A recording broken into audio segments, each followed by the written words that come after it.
Hola ciegos de conocimiento, soy FP y de nuevo. Este es otro video diferente, si bien es parte de la sección video basura, no será tan basura después de todo, puesto que voy a tratar un tema que si bien ni es de relevancia para que sus vidas mejoren en algo, sí quería compartir otro punto de vista respecto a algo que me apasiona en sí mismo. Historia, unidades militares antiguas y armamento de la antigüedad. Hace tiempo vi en el canal de Pochoclo en 3D un video que se titulaba más o menos así: ¿cuál es la mejor espada? Y pues el video explica cuál sería la espada más práctica para él, aparte que tanto en su canal principal de pensamiento escéptico como en el canal del que les hablo hizo un video en conjunto con un amigo suyo, que creo es historiador, donde hablaban de tipos de espadas y particularmente se mofaban de los que creían que la katana samurai eso fue la mejor espada jamás creada. Para determinar mi elección de la que sería para mí la mejor o más práctica espada, lo haré desde el punto de vista de la lesión que puede causar el arma, la constitución y materiales de la misma, la capacidad para volver a ser reutilizada y su resistencia, logística, y obvio el tipo de persona y el entrenamiento que se requeriría para usarla. Las espadas son armas que por lo general están constituidas por una hoja de longitud variable, por lo general superior a los 25 centímetros de largo y pueden poseer uno o dos filos, ser rectas, curvas en su totalidad o poseer solo ligeras curvaturas en parte de la hoja o en la punta, o incluso algunas poseer una especie de sierra o incluso canaladuras cuando estas tienden a ser empleadas como una especie de puñal, es decir, generando un desgarre interno al penetrar tejido, lo cual impediría el flujo de sangre fuera del cuerpo. La canaladura tenía como fin permitir el paso de la sangre, tal modificación de hoja se ve, por ejemplo, en bayonetas primitivas. Esta arma existe desde alrededor del 6500 a.C. y cada civilización, tribu o pueblo de la humanidad, ha dispuesto de uno o varios tipos de espadas, las cuales fueron modificando a lo largo de cientos o miles de años, para hacerlas más efectivas, prácticas, ligeras o letales. Es por eso que en un solo país podemos encontrar, en distintas épocas, una gran variedad de estos tipos de armas. Hoy en día las de tipo sable son solo utilizadas casi totalmente para exhibición militar, o existen modificaciones deportivas como las usadas en distintos tipos de artes marciales y esgrimas, pero ya es muy poco común que se empleen en guerras debido a que, por un lado, han sido desplazadas tanto por las armas de fuego, más avanzadas en cuanto a efectividad, alcance y logística, y a armamento pesado como por ejemplo tanques, aviones, y en última instancia, en la nueva tecnología de guerra que incluye armas de destrucción masiva, químicas, electromagnéticas o cibernéticas, como por otra parte verse desplazadas por cuchillos y machetes, que durante la antigüedad eran usados como armas de honor o secundarias, en el caso de los cuchillos, y como herramienta de trabajo, en el caso del machete, actualmente al elaborarse de distintas formas, diseños y mediante distintas técnicas de temple de acero, y claro, de distintos aceros de variable calidad, les ha hecho ser más prácticas, fáciles de portar, con muchas más utilidades, en cierto punto más letales y baratos. Hay espadas de todo tipo, no me voy a centrar en hablar de clasificación porque no acabaría, ya que llegan a clasificarse tanto por origen histórico geográfico, como por longitud, peso, uso, ya sea de a una mano o de a dos manos, de a pie, a caballo o como daga, curvatura de la hoja, etc. Lo que sí puedo mencionar es que técnicamente se pueden realizar de cualquier material lo suficientemente fuerte para herir a cualquiera. Madera como en el caso de muchas espadas y dagas de origen maorí o de otras tribus del Pacífico o las usadas como arma de práctica para el kendo, bronce, como los muchos tipos de xifos griegas, destacando de estas la ateniense y la espartana, o la espata utilizada por los cartagineses y etruscos, cobre y otras aleaciones distintas al bronce, o de metales preciosos como el oro, comunes en espadas como la kopech egipcia, las espadas cortas usadas en varias culturas de Mesopotamia, y las espadas que en un principio usaron persas, judíos, fenicios y turcos, hueso como algunos tipos encontrados en algunas tribus norteamericanas y africanas, hierro como las usadas durante la Edad Media en todo el Viejo Mundo como las famosas claymore y basilar, aceros antiguos como la katana y otras espadas japonesas, la dao china o las primeras espadas españolas como la alfarje, la bragamante, la ropera y la bastarda, así así como en el florete francés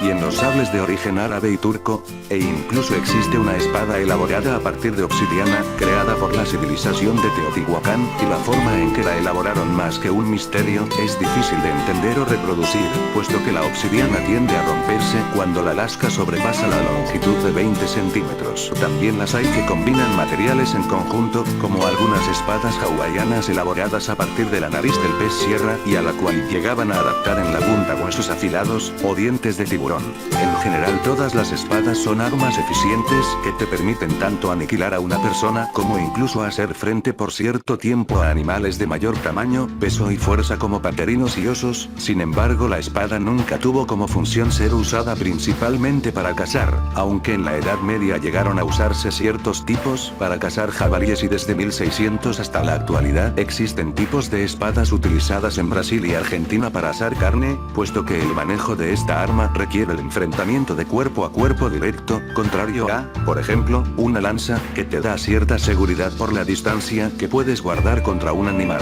Bien, ya mencionado el concepto básico de lo que es una espada, les diré la que, para mí al menos, es la mejor o la más eficiente tanto en combate, como para salvarte la vida en ciertas condiciones. No es la sobrevalorada katana, tampoco se trata de ninguna espada europea. En lo personal, la más eficiente espada creada por el ser humano, o al menos con la que yo estoy seguro que, claro, con el adiestramiento correcto, podría sacar de combate a alguien con un arma superior, por ejemplo un cuchillo aguijón de avispa, o una pistola, es la Macuahuitl-Méxica. A continuación, la horda de hispanistas y eurocentristas me vendrán a joder que ni siquiera debería considerársele a esa arma espada. Pues bien, explicaré su origen y diseño, para que vean que sí califica como una. La Macuahuitl por muchos años fue reconocida por antropólogos, historiadores, arqueólogos y expertos en armas como, si no bien un hacha o un tipo de masa, un arma propia de Mesoamérica sin símil en ninguna parte del planeta. Sin embargo, no sería hasta el descubrimiento de muchas armas de origen polinesio, hawaiano y maorí, consideradas espadas, que compartían características similares en cuanto a forma, que se le determinaría como espada como tal al arma del imperio azteca. Esta espada tiene como base las porras con filo y las hachas de piedra que se estuvieron manufacturando en el Anáhuac desde hace 22.000 años, empleadas para facilitar el corte en trozos de mamuts, y para enfrentar y vencer leones americanos, osos cara corta, esmailodontes y jaguares prehistóricos. Dichas armas se elaboraban a base de un mango de madera sólida, o de huesos de mamut o de camélidos, y las cumes y hojas eran hechas de sílex, pedernal, dos tipos de cuarzo, y de obsidiana de algunas regiones del centro-norte de México, hoy en día Zacatecas, Aguascalientes y San Luis Potosí. Dichas armas fueron tan efectivas, en un principio contra las grandes bestias, que, cuando estas se extinguieron en el continente, seguirían siendo usadas para la guerra, con pocas modificaciones hasta la consolidación de la civilización maya alrededor del 1200 al 700 a.C., los cuales las modificarían a hachas pesadas pero resistentes y a lanzas. Sin embargo, no habían logrado un alto progreso tecnológico en estas armas, puesto que las guerras que efectuaban eran entre ciudades-estado de su propia cultura, y en menor medida de pueblos seminómadas de la península de Yucatán y Centroamérica, por lo que no vieron la necesidad de perfeccionar esta arma y decidieron enfocarse en perfeccionar su arquitectura, astronomía, matemática, medicina y organización social. No sería hasta el 350 después de Cristo que, con la llegada de teotihuacanos a la región del Petén, y la posterior conquista de toda la civilización maya, que la influencia del imperio teotihuacano sirviera para modificar esta arma, aportando obsidiana de mejor calidad obtenida de la Sierra de las Navajas, y la técnica del corte del aja y el pulido y afilado de la misma, usada por los teotihuacanos para la elaboración de sus espadas de obsidiana y de las puntas filosas y precisas para sus flechas, dardos para atlatl y dardos para ser batanas. Esa modificación derivaría en un arma similar a las cachiporras incas, que no solo sería usada por los mayas, sino por en general todos los pueblos de la Anáhuac después de la decadencia de Teotihuacán, y todavía sería ligeramente modificada por los toltecas tras su llegada al altiplano. A partir del 900 después de Cristo no sería hasta la llegada del pueblo mexica, en ese tiempo llamados aztecas o coluas, alrededor del 1350 al 1376, años después de asentarse en lo que hoy en día es la Ciudad de México, que esta arma tendría un cambio radical en cuanto a diseño, tamaño, materiales y uso.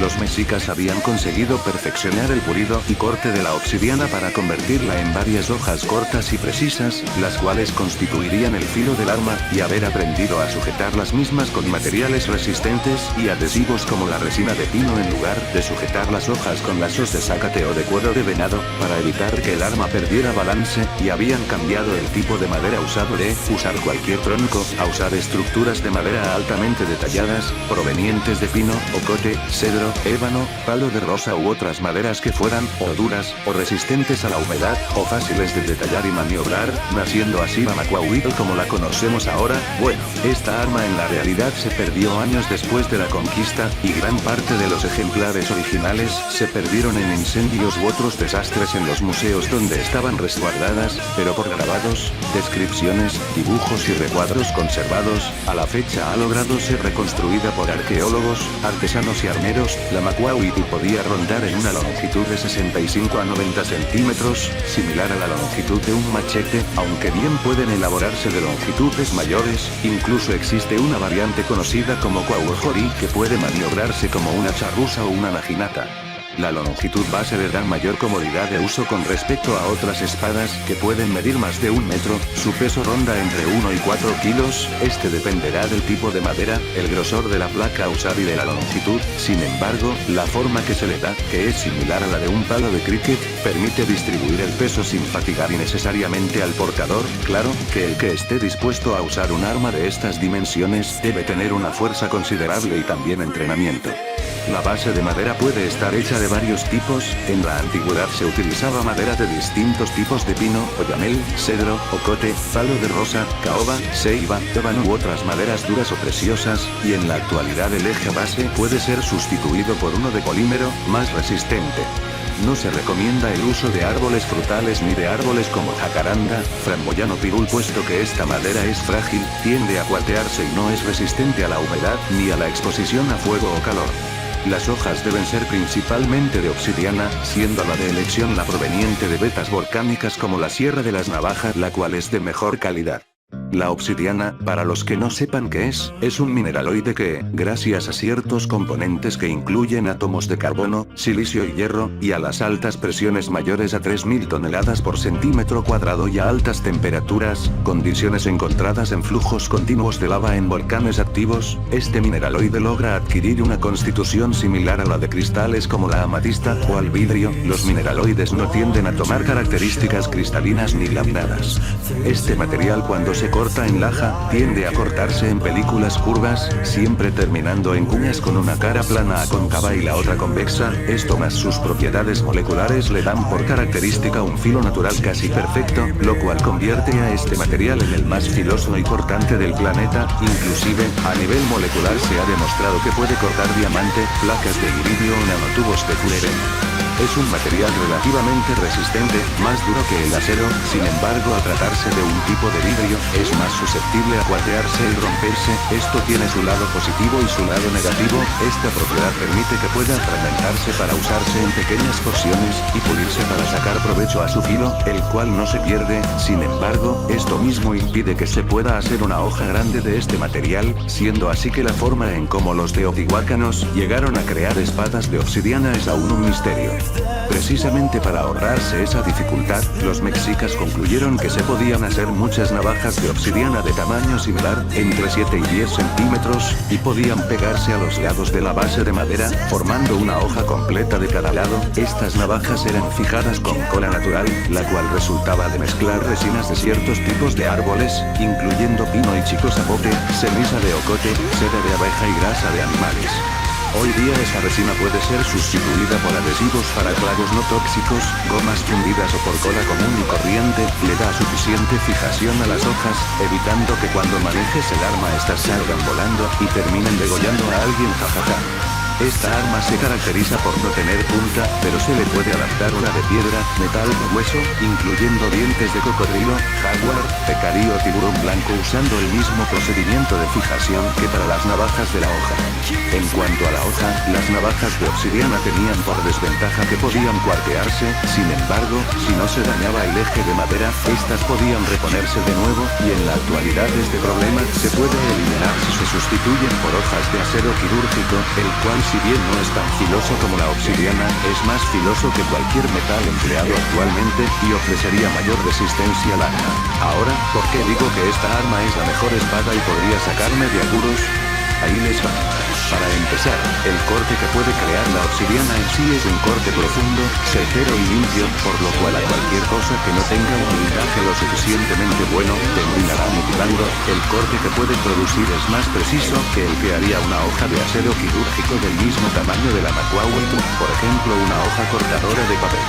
Otra cuestión es que la lesión resulta ser más letal, debido a que el arma depende también tanto de su peso, como de la fuerza del usuario. Al ser esta arma, como cualquier espada o machete, una extensión del brazo, potenciaría hasta 3 veces la fuerza del mismo, con lo cual un golpe de esta arma sería equivalente a 750 kilogramos fuerza, suficientes para mutilar una extremidad hasta el hueso incluso de animales grandes como búfalos, toros o caballos. De hecho, Bernal Díaz del Castillo comentó en su obra La verdadera historia de la conquista de la Nueva España que habían visto a guerreros decapitar caballos con esta arma o literalmente aplastar los pechos de conquistadores con todo y armadura. Ahora bien, respecto a la Macuahuitl contra la armadura, si bien es cierto que la hoja de obsidiana podía quebrarse o, en peor caso, para el tipo de la armadura, se quedara encajada en la misma, la fuerza del embate del guerrero sería suficiente para abollar la armadura y esta misma perforara a su usuario, y permitiera que al menos una hoja rebanara o incluso se incrustara en el tórax o el abdomen del que portara la armadura, o aunque no resistieran las hojas, de todas formas sería como si recibiera el impacto de un bat de béisbol de acero. En cualquier caso, el arma generaría una lesión importante a órganos internos que terminaría matando a la víctima, ya sea al momento o durante los primeros 30 minutos después. Ahora, respecto a que si una de estas puede cortar una alfombra enrollada o un rollo de bambú tal como lo hacen espadas japonesas y chinas, pues nunca se ha hecho la prueba. Sin embargo, tomemos en cuenta que los pueblos de México prehispánico cortaban troncos de árboles con hachas hechas de estos materiales, e incluso se entrenasen en el uso de la Macuahuitl contra troncos de árboles, así que no creo que sería difícil practicar esa prueba. Eso, y aparte que si bien las alfombras de mimbre y lino o el bambú son rígidos, no creo que un rollo de esos sea más duro o resistente que la pierna de un animal de 300 kilos.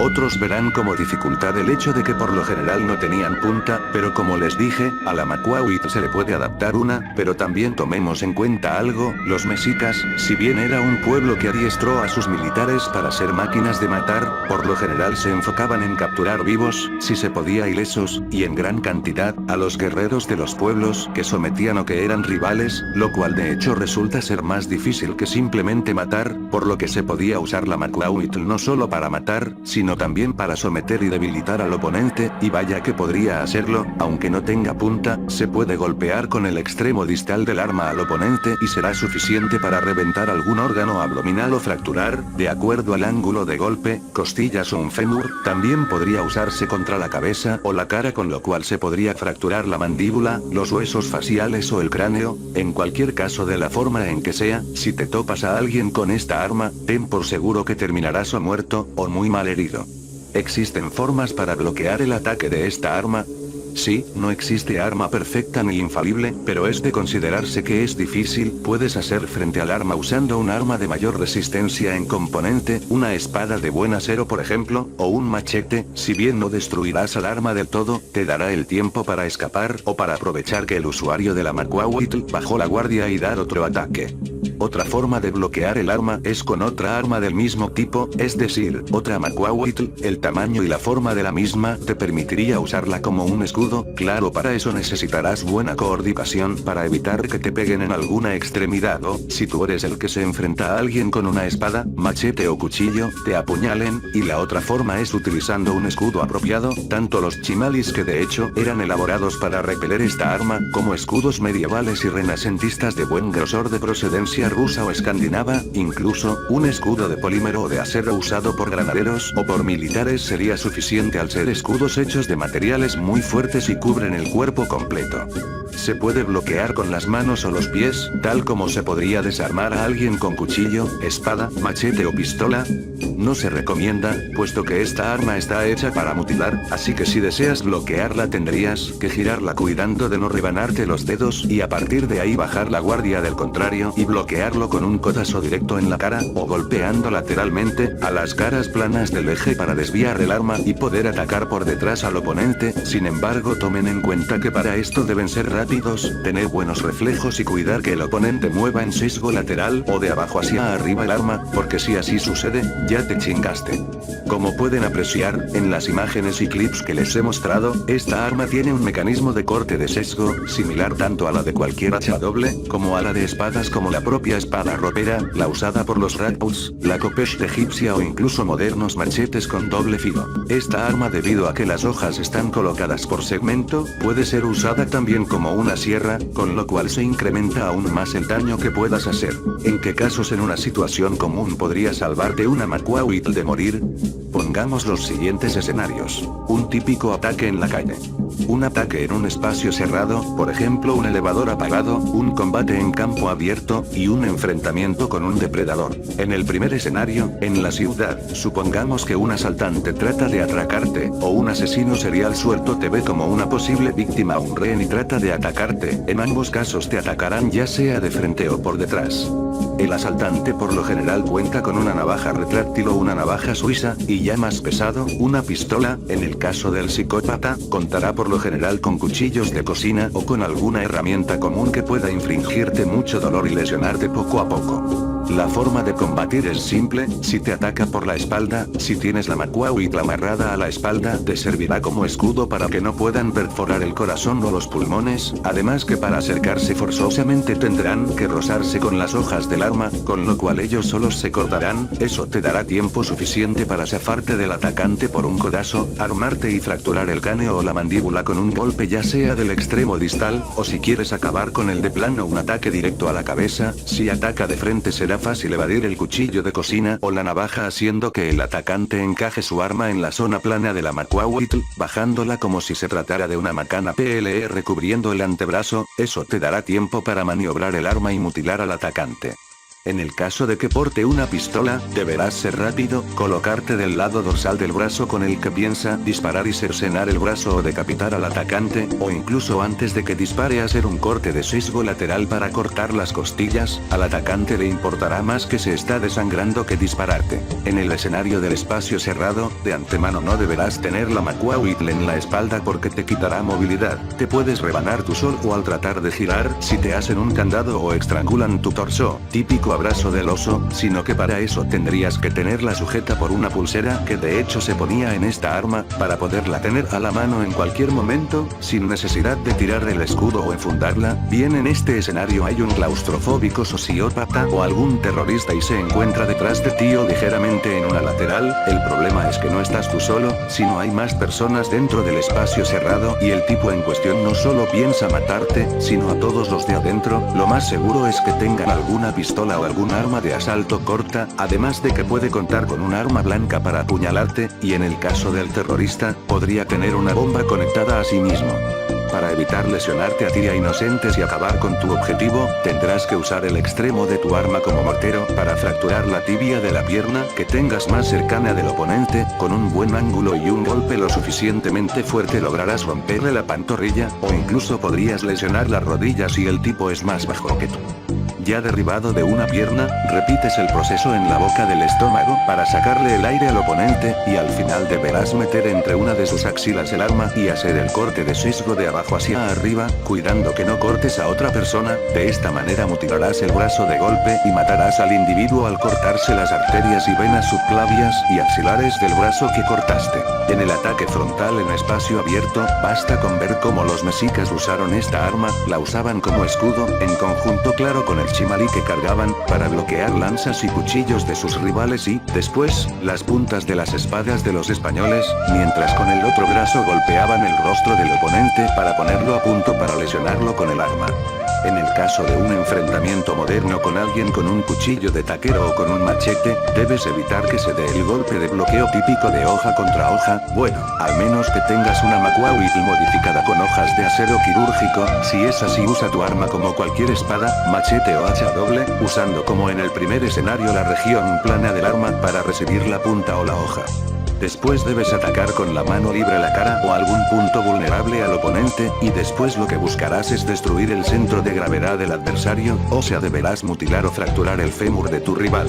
Cabe destacar algo, la Macuahuitl podía usarse tanto con una como con ambas manos, así que no tendrás problema en cuanto a la forma en que te acomodes para atacar o defenderte. De hecho, esto es una ventaja, ya que si quieres usar tu arma como mortero, necesitarás de ambas manos para aplicar una fuerza mayor, igual si quieres hacer un corte total. En última instancia, si lo que ocurre es que te encuentras extraviado en alguna zona natural, llevas días buscando ayuda y tratas de sobrevivir, y un depredador de gran tamaño, puede ser un león, un tigre, un jaguar o un oso te ha encontrado como una posible presa o como un invasor de su territorio, lo que deberás hacer es primero evitar que te lleguen a atacar por detrás, si no, estás muerto. Teniendo al frente al depredador no lo enfrentarás directamente cuerpo a cuerpo, el animal es más fuerte que tú y te despedazará. Para eso tienes tu cerebro y tu armita, no dejes que se abalancen contra ti porque si no te vencerán con el peso, sino trata de esquivar los embates de sus garras. En un determinado momento tendrás la oportunidad para contraatacar con un sesgo lateral o diagonal, y al menos podrás amputar una garra del animal.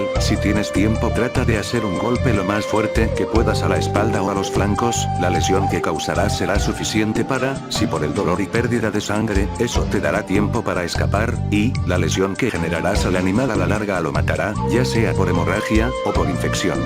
Si bien la leyenda dice que puedes decapitar un animal grande con esto, no le vas a jugar al vergas a comprobar si es cierto, porque en el tiempo en que trates de hacerlo, el animal con el brazo que tenga bueno ya te mató. Aclarando, estos son escenarios ficticios pero basados en posibles circunstancias, no estoy diciendo en ningún momento que compren o hagan su Macuahuitl y se salgan a la calle a matar gente o a pelear con animales como pendejos. Para finalizar, en la naturaleza ha existido o existen animales con un mecanismo de ataque similar a la forma de maniobrar la Macuahuitl.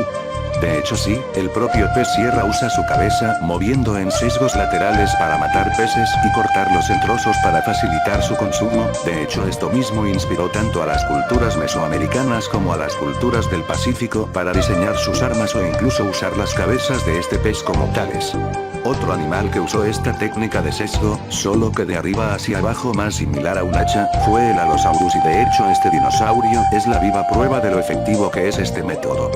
Ya para cerrar el video, no existe hasta el momento un registro confiable que determine de qué forma realmente emplearon los mexicas esta arma. La descripción que les di está basada en lo que han tratado de recabar antropólogos y expertos en armas de la antigüedad, ya que gran parte de esta información fue destruida durante la conquista por considerarse diabólica, o se perdió con el paso de los siglos. Sin embargo, existe un arqueólogo militar del México antiguo que logró reconstruir en parte el modo de uso de esta arma, basado en investigaciones en algunos glifos dejados en la zona arqueológica de Malinalco, que por si no lo saben era un recinto que servía como destacamento militar y zona de entrenamiento para el Imperio Azteca, al igual que otras zonas arqueológicas como Vega de la Torre y un Calmecac que actualmente se encuentra dentro del Museo Electrónico de Economía, en el centro histórico, y lo explica en un documental elaborado por el equipo del canal Somos Nómadas TV. Les dejo un breve fragmento de esta explicación y con esto me despediría. Ahí se lo lavan. El objetivo era desestabilizar las filas del enemigo para que posteriormente entraran los guerreros con armas de choque como el Macuahuitl. Esto es lo que en arqueología militar se le llama planteamiento táctico. La estrategia de guerra azteca era simple y efectiva. El primer paso era romper las filas del enemigo con las armas de largo alcance. Una vez que el caos se apoderaba del adversario, entraban en acción los guerreros Águila y Jaguar. Estos empuñaban el arma más terrible del arsenal mesoamericano, el Macuahuitl. Es un bastón de 70 a 80 centímetros. ¿Esto es obsidiana? Con navajillas prismáticas de obsidiana. Y sí quiero recalcar algo importante. No es lo mismo que el artefacto. Yo lo golpeé directo a que vaya al corte. Entonces te invitaría a darle con todas tus ganas, que atacáramos ahora la parte de músculo para ver cuál era la capacidad de esto, si no le daba realmente aquí, sino en alguna extremidad. Vamos pues.